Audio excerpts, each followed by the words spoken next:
Aldehydes and ketones. I don't know why I just was so happy to say aldehydes and ketones. So 2 parts for naming esters. The first part comes from the alcohol, second part comes from the carboxylic acid. And we number carbons from the carbon in the COC bond. RC1OH plus ROH, reversible reaction, H plus reflux form the ester plus your H2O. Esterification reaction, heating carboxylic acid with alcohol in presence of strong acid catalyst, which is a concentrated sulfuric acid catalyst. Esters, organic compounds that contain the COO group, and they're made by reacting carboxylic acid with water, alcohol, forming ester, and water, the byproduct. Because in water they partially dissociate to form a carboxylate and a H plus ion, and CO2 fills out the solution. Carboxyl group,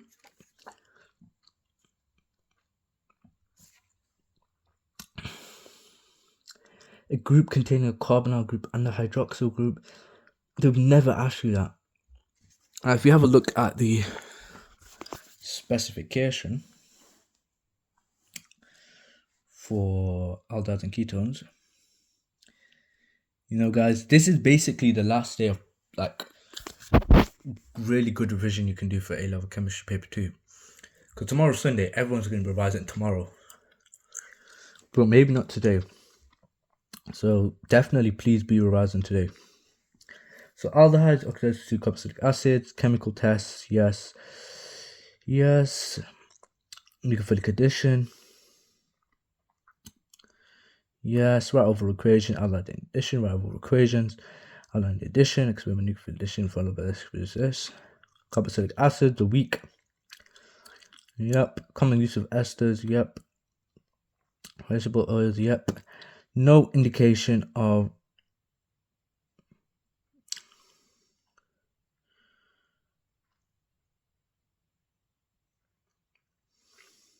carboxyl group and where it's located. Obviously, you know it's at the end of carboxylic acid. If we start with the unsymmetrical ketone, except for methanol, you produce a mixture of enantiomers, irritant, dangerous if inhaled, and can react with moisture in the air to form hydrocyanide. Aldehyde with KCN, RCHO aqueous plus KCN aqueous, ROH plus aqueous form RCH bracket OH CN aqueous plus K plus aqueous, RCOR dash aqueous plus KCN aqueous form ROH plus aqueous form RCR dash bracket OH CN aqueous plus K plus aqueous. Now, how would you use this in the exam? When the exam, they would give you two, so they'd say, I don't know, some aldehyde reacts with this. You would copy and paste down one of the equations, whatever one they want to test from you, and then you would just apply it to the formula of the compound you're working with.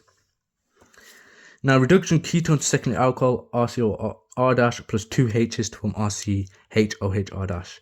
Using either primary alcohol, same thing, but you just got RCOH plus 2 H's to form RCH2OH. Failing solution, distinguish between aldehyde and ketone. Key with aldehyde, copper 2 ions are reduced to brick red precipitate copper 1 oxide, sodium borohydride dissolved in water with ethanol. Failing solution, blue solution with copper 2 ions dissolved in sodium hydroxide. Tolerance region, a colorless solution of silver nitrate dissolved in aqueous ammonia. How to use it, distinguish it, heating the test with aldehyde, silver ions, tolerance region reduced, silver atoms, therefore several mirror forms.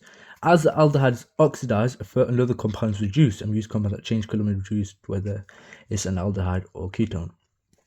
Aldehydes react with oxidizing agents to produce carboxylic acids, obviously. Aldehydes and ketones contain carbonyl functional group, and aldehydes have it at the end and ketones have it in the middle. Again, not something you need to really memorize, just by practicing drawing out these molecules and all of that. Yeah, get rid of that.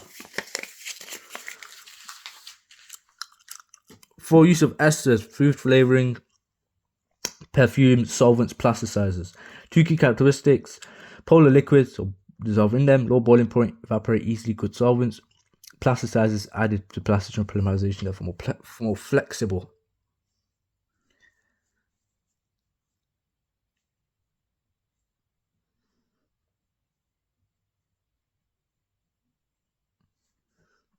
Acid hydrolysis, we split the ester into an acid/alcohol reflux ester using dilute acid. reflux and ester dilute alkali. Now, again, let's be sensible here. They would never ask you, define what it means. They would ask you, like, give an equation, and that's why it's just more important to memorize the equations rather than that. So yeah, with acid hydrolysis, ester plus H2O, reversible reaction, H plus reflux, carboxylic acid, alcohol, and the other one, alkaline hydrolysis, base hydrolysis, ester plus OH minus, reflux, carboxylic ion plus alcohol. Two conditions: you need to use KOH, plasma hydroxide catalyst, and react with methanol, and they're numbered from the end with acyl functional group.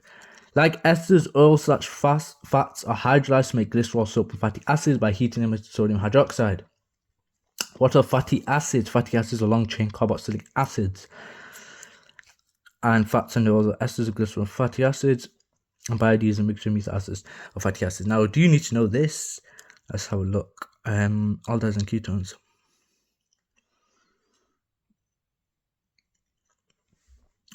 Common uses of esters, yes. Vegetable oils are esters of glycerol. Esters can be hydrolyzed. Vegetables can be hydrolyzed alkaline conditions to give soaps. Biodiesel is a mixture of methyl esters of fatty acids, long-chain carboxylic acids, and fatty acids are long-chain carboxylic acids. So you actually need to know all of this, which is kind of insane. Animal hearts have high temperatures because they have saturated hydrocarbon chains neatly together, increasing van der Waals forces at room temperature. Fatty acids can be saturated, or no double bonds, or unsaturated double bonds. Whereas vegetable oils have lower temperatures to melt them because the unsaturated hydrocarbon chain, double bonds, chains bent, decreasing van der Waals forces liquid at room temperature. Soap is a salt of long-chain carboxylic acid. Acid and hydride made from two identical carboxylic acid molecules, and they're preferred because they're the same, but they react less vigorously, and we get a carboxylic acid formed instead of dangerous HCl. Ethanoic anhydride is used in the manufacture of aspirin, but you don't really need to know that. You just need to memorize this one. Aspirin is produced by reacting salicylic acid with ethanoic anhydride. 4 advantages of ethanoic acid anhydride over acyl chlorides, acid chlorides: cheaper to produce, less corrosive, do not react with water as readily, produce carboxylic acid safer than HCl and acid chlorides. Amide. An amide is NH2, and acyl chlorides react with water because all of these, water, alcohols, all of these, because they easily lose the chlorine. 4 conditions: acyl chlorides react with water to form alcohols, to produce carboxylic acid. Acyl chlorides react with alcohols to form an ester. Acyl chlorides react with ammonia to form an amide. Acyl chlorides react with paramine amines to form an N- substitute amide.